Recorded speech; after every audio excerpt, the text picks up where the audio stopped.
deep dive on the Sound of Freedom movie. Part 2, we're talking about the culty aspects and some of the harmful things that we should not ignore just because of the message of this movie. So if you watch part 1 and you're like, Cassie, listen, I don't care whether it was based on a true story or not, it's raising awareness for human trafficking, then this part is definitely for you. The first problem with it is that it really is borderlining right on the edge of information control. Telling people that this is based on a true story when it is very, very loosely inspired by a couple different true stories is a lack of informed consent for the viewers. And when you're talking about something that you're claiming to educate people on, that's not exactly educating. It's just making a movie based on it.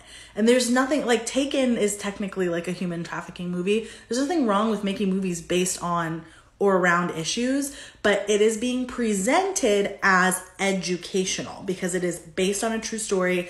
They're wanting to raise awareness for Operation Underground Railroad. Like there is a very real purpose that they are wanting. There's an outcome that they want to happen, and they're claiming that they are educating.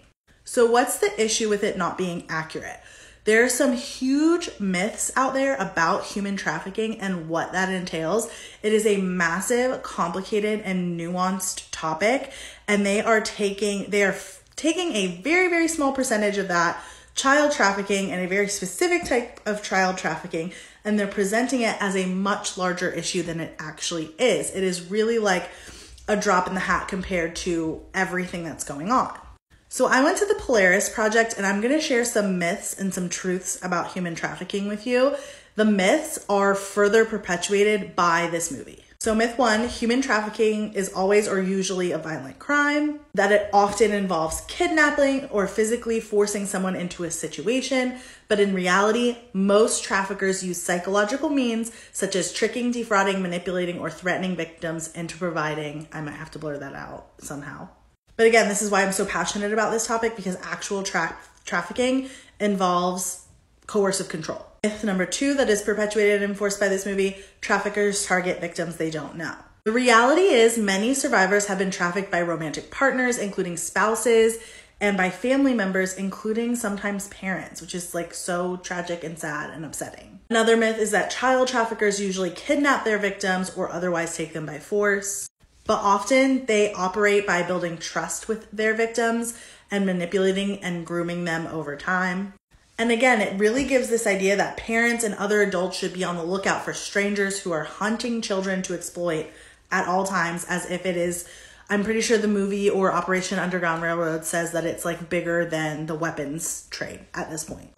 Children are far more likely to be trafficked by people they know, including their own family members.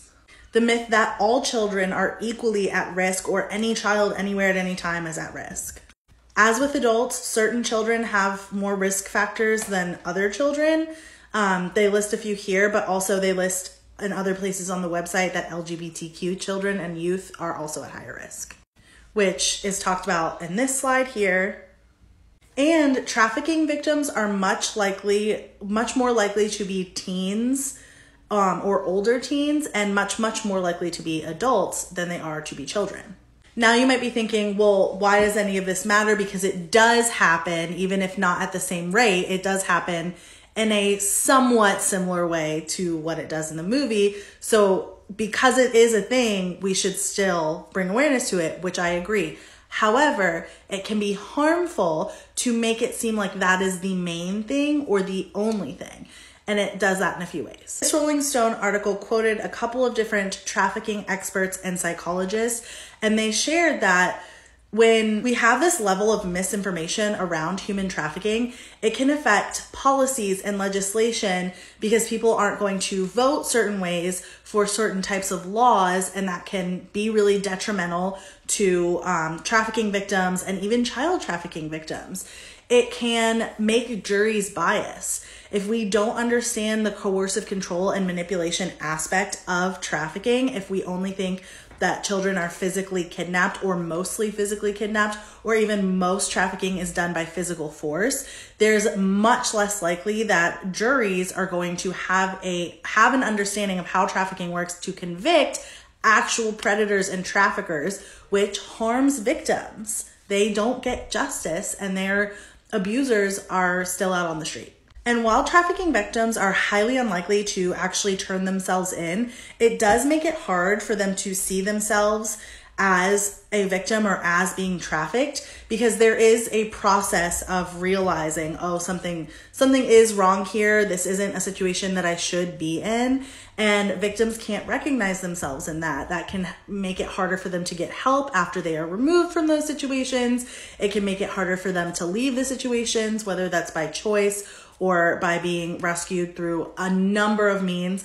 Rarely, if ever, does that include a armed mission into a jungle. These are just some of the detrimental things that can happen as a result of widespread misinformation about such an important topic. The other thing that I wanted to talk about really quick is LGBTQ youth. And this gets more into Tim Ballard and the producers and the actors in the movie and Operation Underground Railroad itself. So the next video is going to be more of a deep dive on those things. But because LGBTQ youth are so affected by this, organizations like Operation Underground Railroad do not always support LGBTQ youth.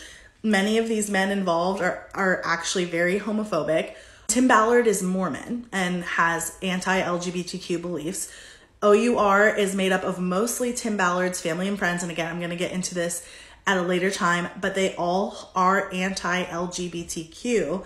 And so it harms LGBTQ youth who aren't going to get support from these people. When they are found in these situations, they aren't going to get support to leave these situations, and they could be potentially put in other dangerous environments if they are not being affirmed in how they identify. So more on Tim Ballard and Operation Underground Railroad in part 3.